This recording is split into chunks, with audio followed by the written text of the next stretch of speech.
Hello, my name is Neil Welch, and today I'm going to demonstrate how to play the 24-pitch quarter tone chromatic scale in 1 octave, playable on any saxophone. First, I'm going to play a 24-pitch quarter tone chromatic scale from middle C to high C, ascending and descending, and then I'm going to alternate between the standard chromatic pitches and the quarter tone pitches while showing you how to finger each one of those quarter tones. I've created a free PDF fingering chart with all quarter tone fingerings included. You can find that in the link in the description below. Let's get started. Here's the scale ascending and descending in 1 octave.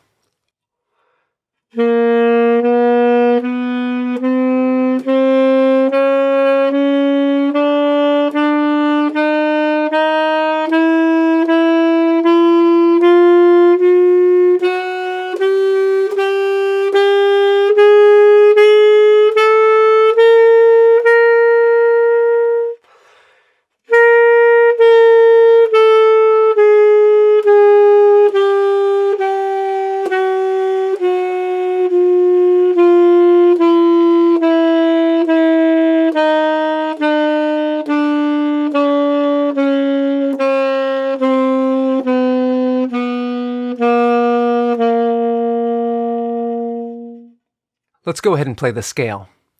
Taking a look at the PDF, you'll see that I'm alternating between our standard chromatic pitches and the quarter tone chromatic pitches. I want to make a point of saying that these fingerings are possible on any saxophone voice.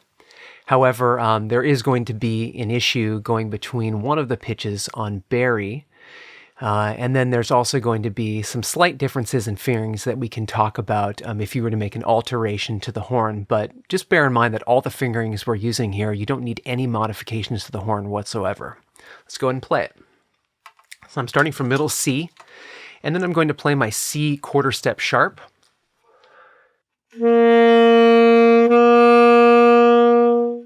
Now quarter steps are 50 cents removed from the standard pitch. So if I'm playing again on the tenor C, the C quarter step sharp is going to be 50 cents sharp. Or I could think C sharp, 50 cents flat.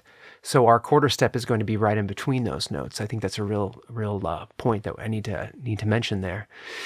And there are also enharmonic pitches with quarter steps as well. So if you take a look at the first one I just showed you, C quarter step sharp, another way that we could call that enharmonically would be D 3 quarter steps flat. So in the fingering chart, I've included the sharp version as well as the flat version of these different quarter steps. C quarter step sharp, I just simply play my standard middle C fingering and add my middle side C key. And I'm going to go standard pitch to the quarter step pitch like that. Next, I'll play middle C sharp, followed by C 3 quarter step sharp, and or of course D quarter step flat. To finger that, I put down my middle C key and add my palm D key. No octave keys here.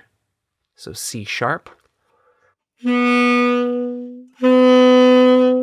That was C sharp to C 3 quarter step sharp. Next I'll play D, and this is where from here on out we're going to be using the octave key. Middle D. And then I like to add my palm D and my palm E flat.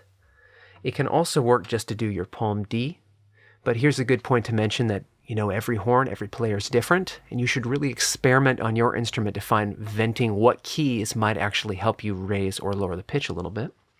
Let's go from middle D to D 1 quarter step sharp, or, of course, E 3 quarter steps flat. Here's D moving on to the next fingering.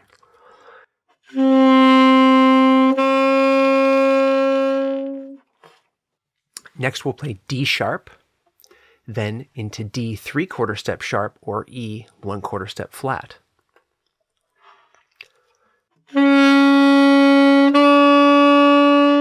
For that fingering, I did my standard E flat fingering, and then I actually add my front F key here. I roll my first finger up just a little bit, and if you do it slowly, you're going to get a bend, which is a great effect. But if you want to get pitch to pitch a little more rapidly, make sure to strike the key just like you would any other. Do it with a little bit more intention there. Next, we're moving on into E, and then E 1/4 step sharp. For this fingering, I move from my standard E, and then I do split finger in the right hand 1 and 3. 1 and 3. So here's E into E 1/4 step sharp, or F 1/4 flat.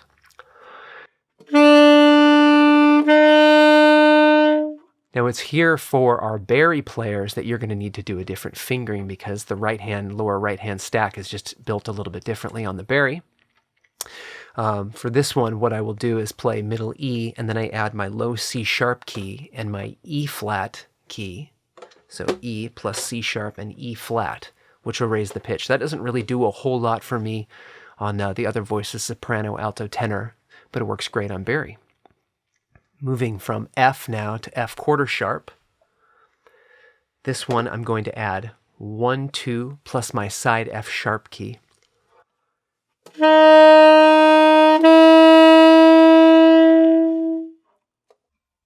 Now I'm midway down the PDF here. I'm at F sharp, which I'm going to use my middle F sharp finger here. And the reason why is I'm now going to use my ring finger in the right hand to add my side F sharp key, and that's going to give me F 3/4 sharp, or G 1/4 flat.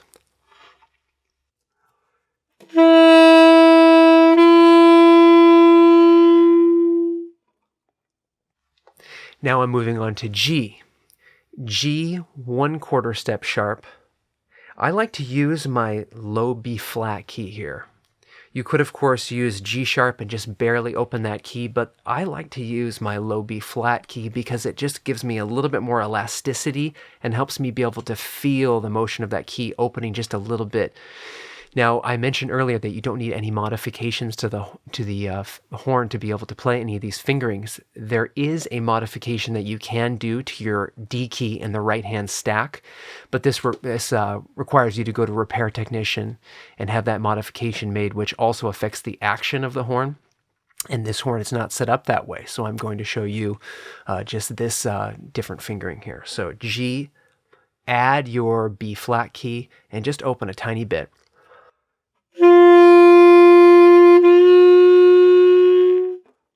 And that gave us G 1/4 sharp, or A 3/4 flat. Now, here's an important point of note here for the next couple pitches. When I'm moving to my G sharp fingering, which is my standard G sharp fingering, I'm going to use my low B flat key instead of my G sharp key. And that's because the next fingering I'm showing you, going G 3/4 sharp or A 1/4 flat, you're going to use that low B flat key there. So here is now G sharp, but I'm using my low B flat key. And into G 3/4 sharp.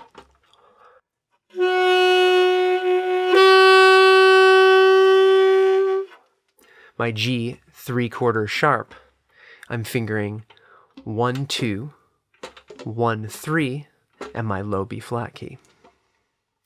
Now moving on to A and A 1/4 sharp. I add 1, 2, 3 in the right hand. It's a pretty common effect a lot of players use. If you're just alternating between the standard A and the right hand, up and down, up and down, up and down. So here's A, and then A 1/4 sharp, or B 3/4 flat.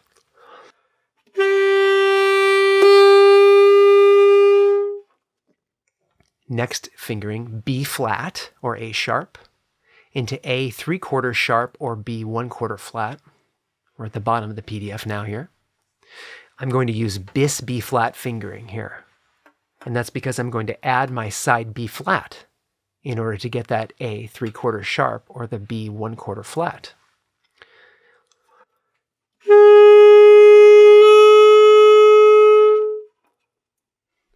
Last one. B, and then B 1/4 sharp, or C 1/4 flat, 1, 2, and side C key.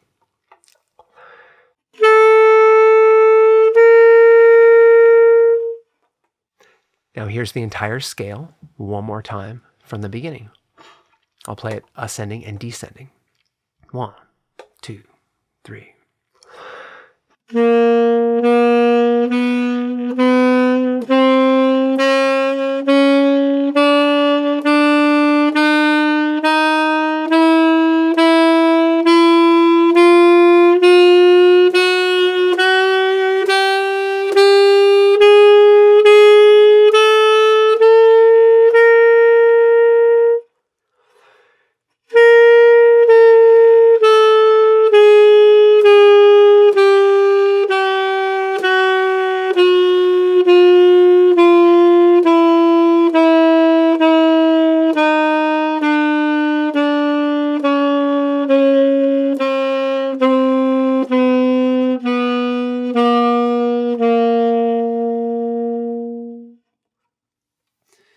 I hope you enjoyed today's tutorial and that this helps you explore new sonic and resonant possibilities through music on the saxophone. Thank you very much.